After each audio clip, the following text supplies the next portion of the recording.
Atos dos Apóstolos, capítulo 2.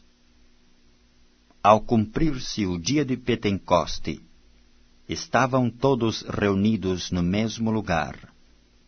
De repente veio do céu um som, como de um vento impetuoso, e encheu toda a casa onde estavam assentados. E apareceram, distribuídas entre eles, línguas como de fogo, e pousou uma sobre cada um deles. Todos ficaram cheios do Espírito Santo, e passaram a falar em outras línguas, segundo o Espírito lhes concedia que falassem. Ora, estavam habitando em Jerusalém judeus, homens piedosos, de todas as nações debaixo do céu.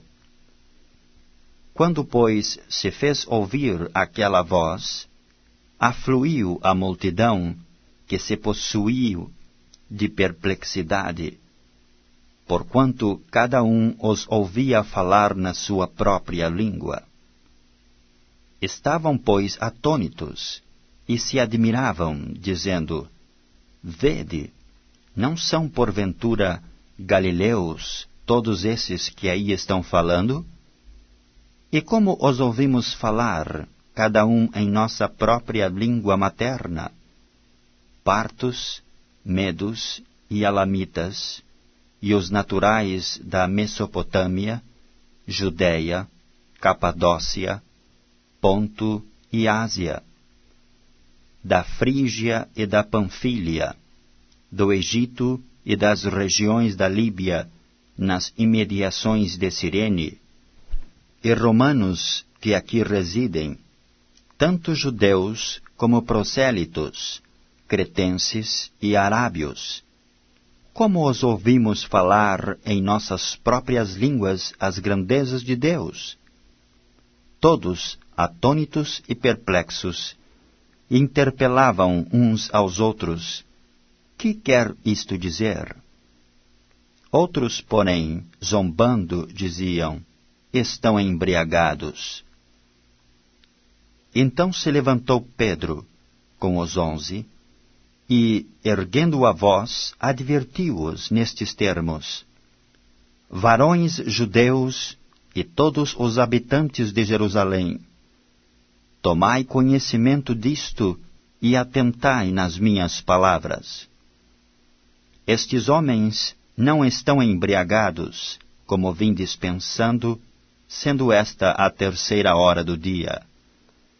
Mas o que ocorre é o que foi dito por intermédio do profeta Joel. E acontecerá nos últimos dias, diz o Senhor, que derramarei do meu Espírito sobre toda a carne. Vossos filhos e vossas filhas profetizarão.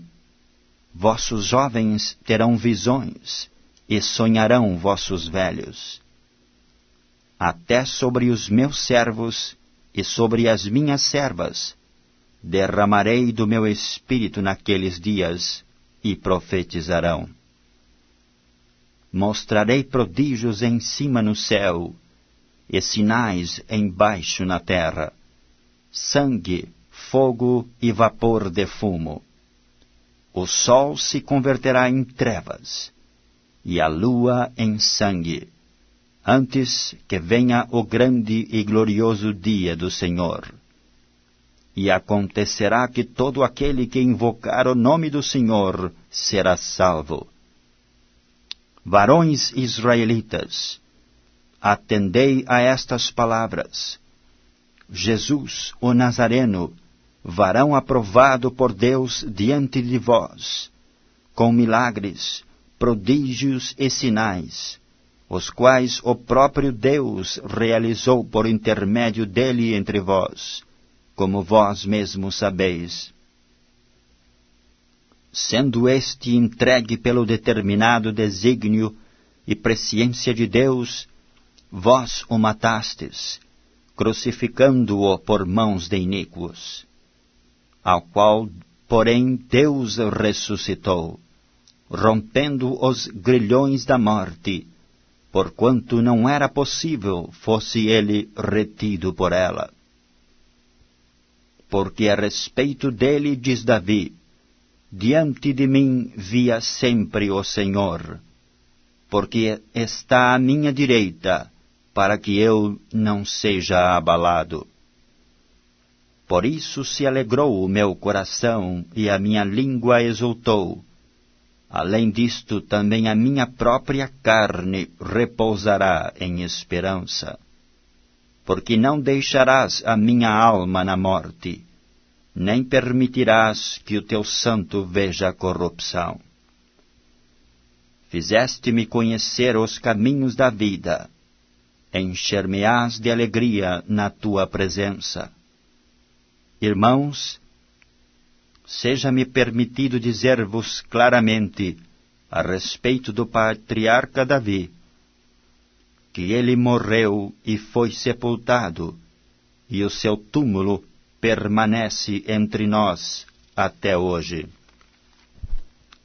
Sendo, pois, profeta, e sabendo que Deus lhe havia jurado que um dos seus descendentes se assentaria no seu trono, prevendo isto, referiu-se à ressurreição de Cristo, que nem foi deixado na morte, nem o seu corpo experimentou corrupção. A este Jesus Deus ressuscitou, do que todos nós somos testemunhas. Exaltado, pois, à destra de Deus, tendo recebido do Pai a promessa do Espírito Santo, derramou isto que vedes e ouvis. Porque Davi não subiu aos céus, mas ele mesmo declara: disse o Senhor ao meu Senhor, assenta-te à minha direita, até que eu ponha os teus inimigos por estrado dos teus pés. Esteja absolutamente certa, pois, toda a casa de Israel, de que a este Jesus que vós crucificastes, Deus o fez Senhor e Cristo. Ouvindo eles estas coisas, compungiu-se-lhes o coração, e perguntaram a Pedro e aos demais apóstolos: que faremos, irmãos? Respondeu-lhes Pedro: arrependei-vos, e cada um de vós seja batizado em nome de Jesus Cristo, para a remissão dos vossos pecados, e recebereis o dom do Espírito Santo. Pois para vós outros é a promessa, para vossos filhos, e para todos os que ainda estão longe, isto é, para quantos o Senhor nosso Deus chamar. Com muitas outras palavras deu testemunho, e exortava-os, dizendo: salvai-vos desta geração perversa. Então os que lhe aceitaram a palavra foram batizados, havendo um acréscimo naquele dia de quase 3.000 pessoas. E perseveravam na doutrina dos apóstolos e na comunhão, no partir do pão e nas orações. Em cada alma havia temor, e muitos prodígios e sinais eram feitos por intermédio dos apóstolos. Todos os que creram estavam juntos e tinham tudo em comum. Vendiam as suas propriedades e bens, distribuindo o produto entre todos, à medida que alguém tinha necessidade. Diariamente, perseveravam unânimes no templo, partiam pão de casa em casa, e tomavam as suas refeições com alegria e singeleza de coração, louvando a Deus e contando com a simpatia de todo o povo. Enquanto isso, acrescentava-lhes o Senhor, dia a dia, os que iam sendo salvos.